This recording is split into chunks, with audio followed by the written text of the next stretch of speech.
sekali lagi selamat Kamiska. Terima kasih Kamiska. Sudah siap untuk beribadah hari Minggu kali ini? Yuk kita bangkit berdiri, kita saat teduh sejenak.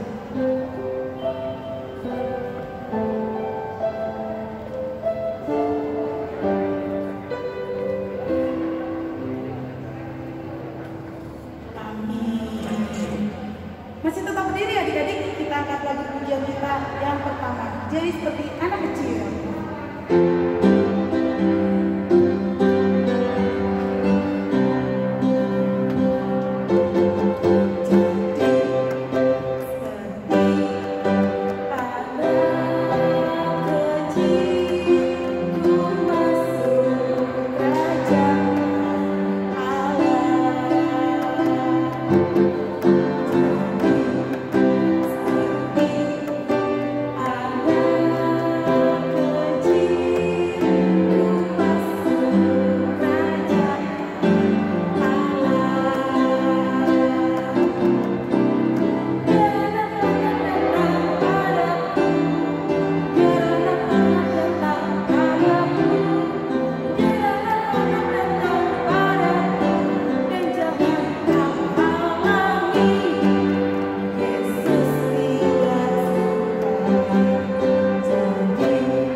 Sudah siap untuk mendengarkan firman Tuhan hari ini?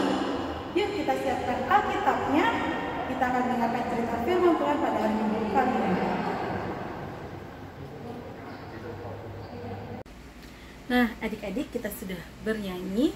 Sekarang kita mau mendengarkan firman Tuhan pada hari Minggu kali ini. Sebelumnya kita satu di dalam doa. Terima kasih Tuhan Yesus kalau hari ini Tuhan masih memberikan kami kesempatan untuk bisa mendengarkan firman Tuhan.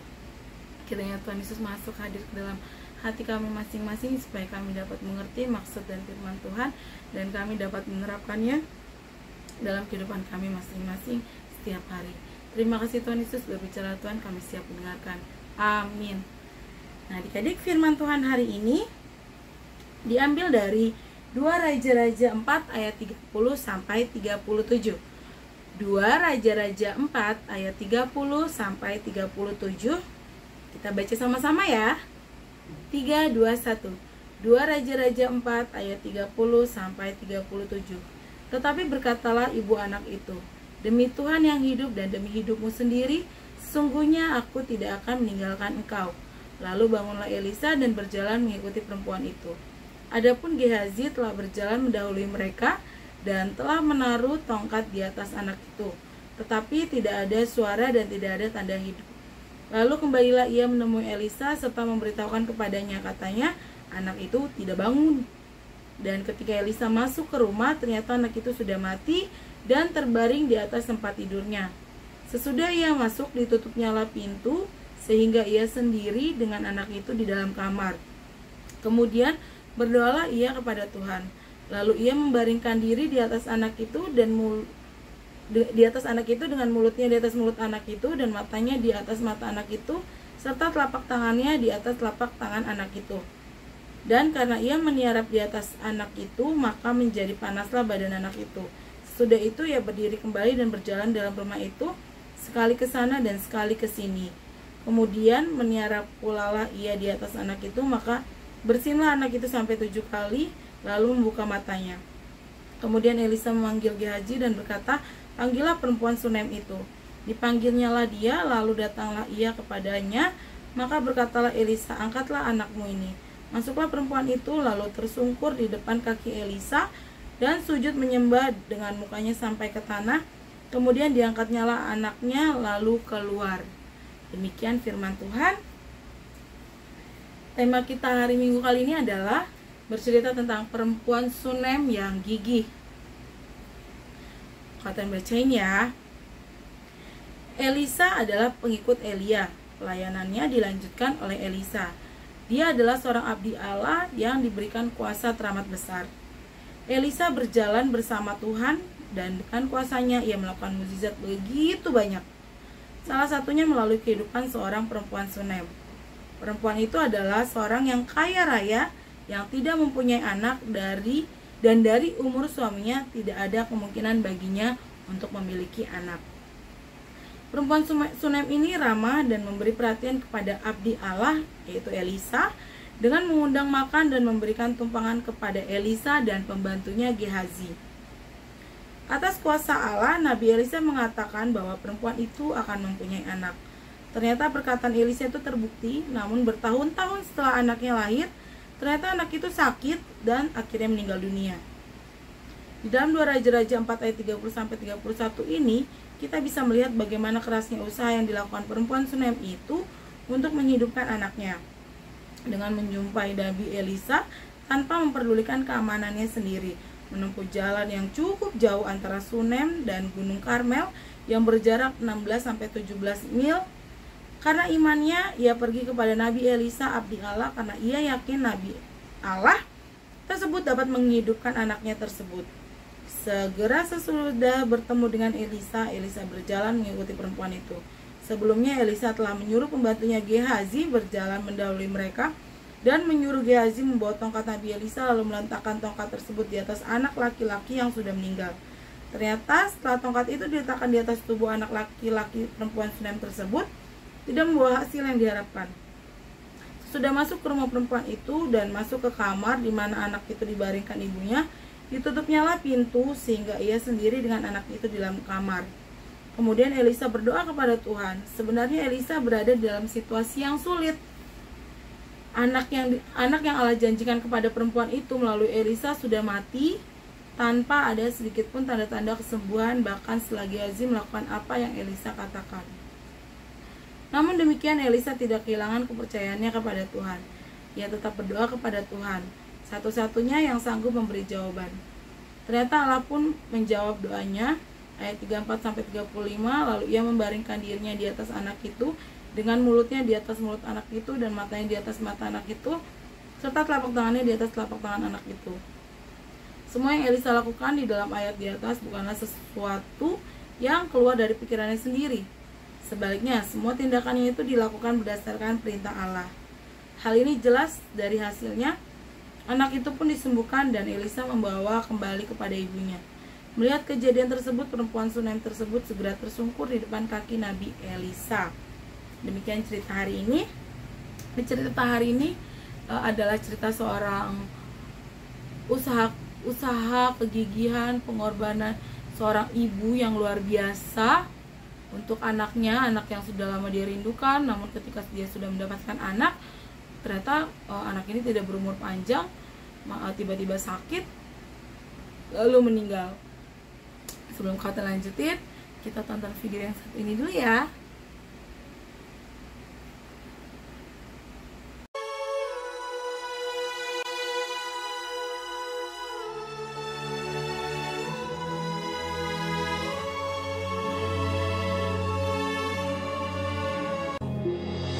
Pada suatu hari, Elisa pergi ke Sunem. Di sana tinggal seorang perempuan kaya yang mengundang dia makan. Dan seberapa kali ia dalam perjalanan, singgahlah ia ke sana untuk makan. Berkatalah perempuan itu kepada suaminya, Sesungguhnya aku sudah tahu bahwa orang yang selalu datang kepada kita itu adalah abdi Allah yang kudus. Baiklah kita membuat sebuah kamar atas yang kecil, yang berdinding batu. Maka, apabila ia datang kepada kita, ia boleh masuk ke sana. Pada suatu hari, datanglah ia ke sana. Lalu masuklah ia ke kamar atas itu dan tidur di situ. Kemudian berkatalah ia kepada Gehazi, "Apakah yang dapat kuperbuat baginya?" Jawab Gehazi, Ia tidak mempunyai anak, dan suaminya sudah tua. lalu berkatalah Elisa, "Panggillah dia. Sesungguhnya engkau telah sangat bersusah-susah seperti ini untuk kami. Apakah yang dapat kuperbuat bagimu? Pada waktu seperti ini juga, tahun depan, engkau ini akan menggendong seorang anak laki-laki." Tetapi jawab perempuan itu, Ya abdi Allah, janganlah berdusta kepada hambamu ini. Mengandunglah perempuan itu, lalu melahirkan seorang anak laki-laki pada waktu seperti itu juga, pada tahun berikutnya, seperti yang dikatakan Elisa kepadanya. Setelah anak itu menjadi besar, pada suatu hari keluarlah ia mendapatkan ayahnya di antara penyabit-penyabit gandum. Tiba-tiba menjeritlah ia kepada ayahnya, Aduh, kepalaku, kepalaku. Lalu kata ayahnya kepada seorang bujang, Angkatlah dia dan bawa kepada ibunya. Diangkatnyalah dia, dibawanya pulang kepada ibunya. Duduklah dia di pangkuan ibunya sampai tengah hari. Lalu naiklah perempuan itu, dibaringkannyalah dia di atas tempat tidur abdi Allah itu. Ditutupnyalah pintu dan pergi, sehingga anak itu saja di dalam kamar. Dipelanainyalah keledai itu. Demikianlah perempuan itu berangkat dan pergi kepada abdi Allah di Gunung Karmel. Dan sesudah ia sampai ke gunung itu, lalu berkatalah perempuan itu, Adakah ku minta seorang anak laki-laki daripada Tuhanku? Bukankah telah kukatakan, jangan aku diberi harapan kosong? Demi Tuhan yang hidup, dan demi hidupmu sendiri, sesungguhnya aku tidak akan meninggalkan engkau. Lalu bangunlah Elisa dan berjalan mengikuti perempuan itu. Dan ketika Elisa masuk ke rumah, ternyata anak itu sudah mati dan terbaring di atas tempat tidurnya. Ditutupnyalah pintu, sehingga ia sendiri dengan anak itu di dalam kamar. Kemudian berdoalah ia kepada Tuhan. Maka bersinlah anak itu sampai 7 kali, lalu membuka matanya. Maka berkatalah Elisa, Angkatlah anakmu ini. masuklah perempuan itu, lalu tersungkur di depan kaki Elisa, dan sujud menyembah dengan mukanya sampai ke tanah. Kemudian diangkatnyalah anaknya, lalu keluar.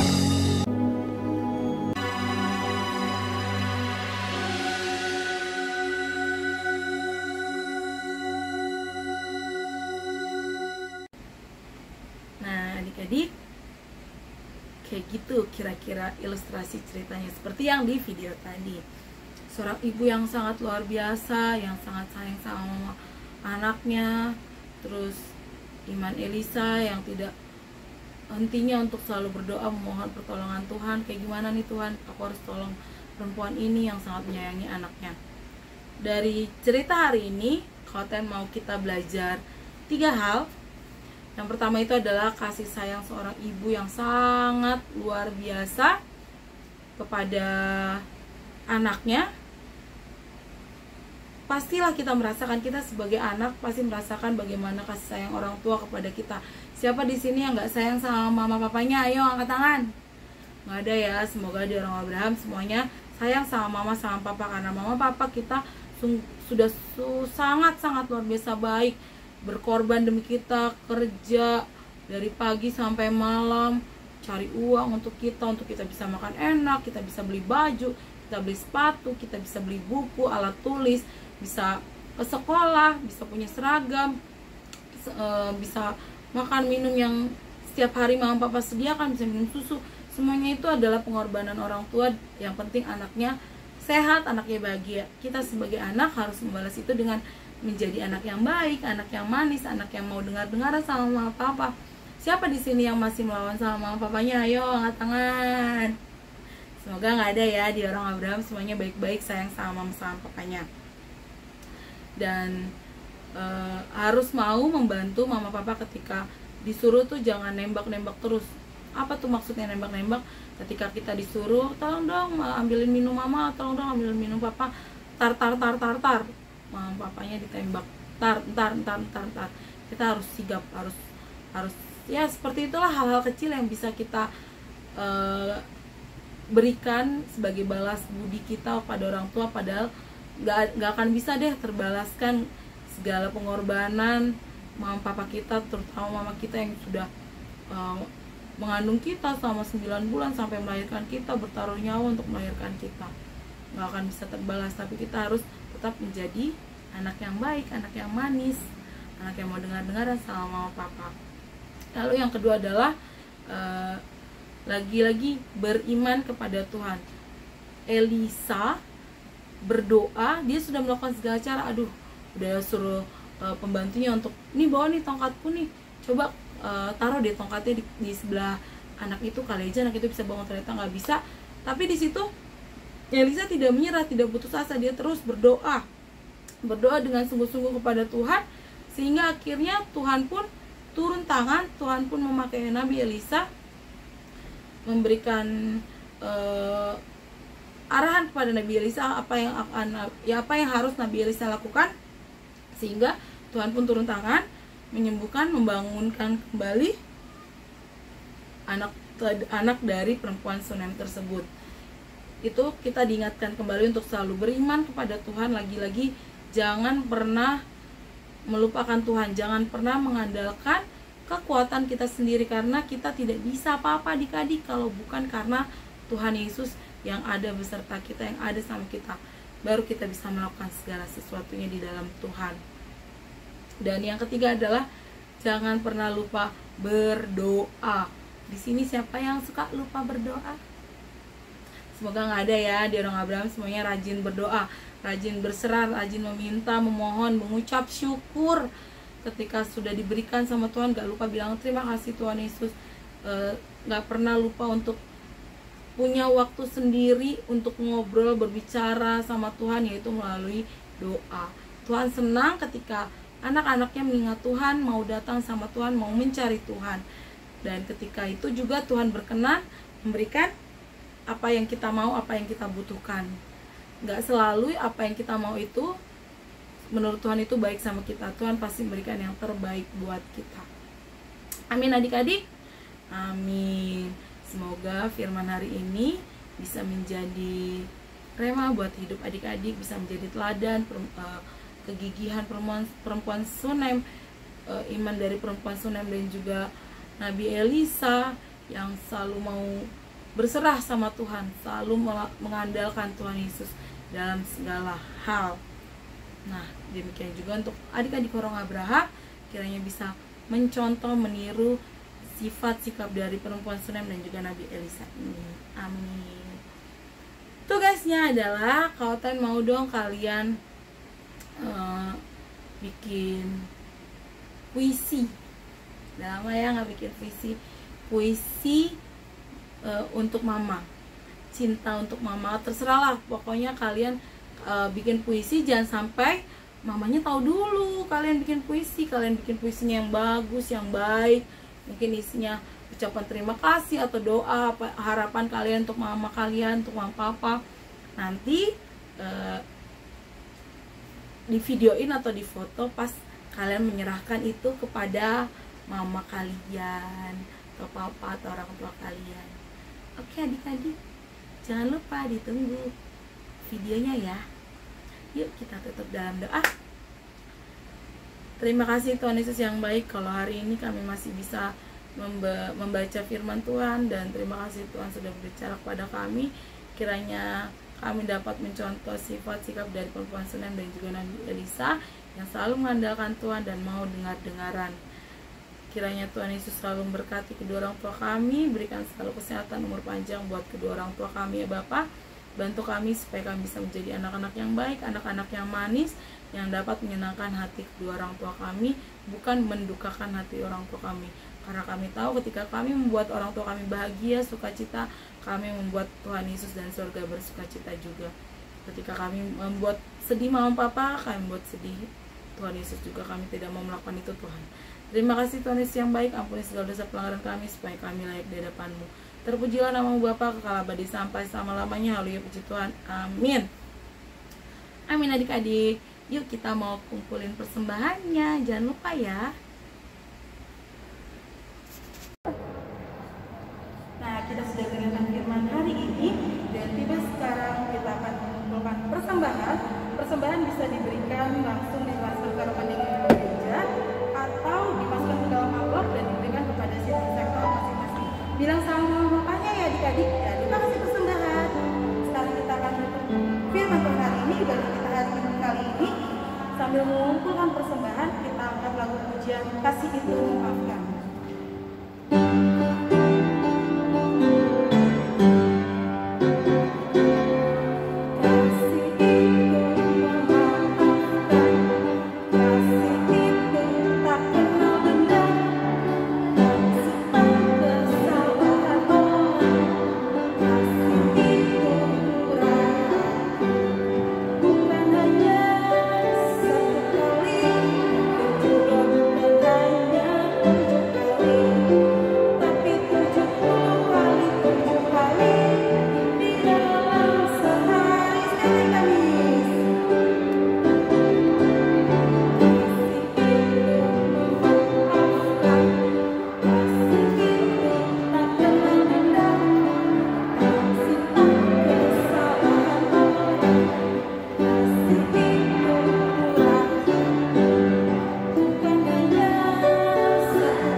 Kita satu dalam doa. Terima kasih Tuhan Yesus yang baik, pada hari Minggu kali ini kami masih bisa beribadah dengan baik. Telah menepati ibadah kami dan telah kami akhir. Tuhan Yesus yang baik, kiranya firman yang sudah kami dengar bisa kami terapkan dalam kehidupan kami masing-masing. Sertai berkati selalu kami dan keluarga kami yang Tuhan. Jauhkan kami dari segala mara bahaya, kami dari segala sakit penyakit, kami dari wabah corona ini Tuhan Yesus. Kiranya Tuhan Yesus juga angkat corona ini sehingga kami bisa kembali ke kehidupan normal. Kami bisa berkumpul di gereja bernyanyi puji muliakan nama Tuhan dan juga kembali bisa bersekolah dengan baik. Terima kasih Tuhan Yesus. Tuhan Yesus juga memberkati kami dalam kegiatan kami berikutnya. Ampuni segala dosa pelanggaran kami ya Bapa, agar kami layak di depan-Mu dan berkat-Mu tercurahkan di atas kami. Dalam nama Tuhan Yesus, kami telah berdoa dan ucap syukur. Kita sama-sama doa Bapa kami. Bapa kami yang di surga, kuduskanlah nama-Mu, datanglah kerajaan-Mu, jadilah kehendak-Mu di bumi seperti di surga. Berikanlah kami pada hari ini makanan kami yang secukupnya, dan ampunilah kami kesalahan kami, seperti kami juga mengampuni orang yang bersalah kepada kami. Dan janganlah bawa kami ke dalam pencobaan, tetapi lepaskanlah kami daripada yang jahat. Karena Engkau lah yang kerajaan dan kuasa dan kemuliaan sampai selama-lamanya. Amin. Terima kasih Yesus. Terima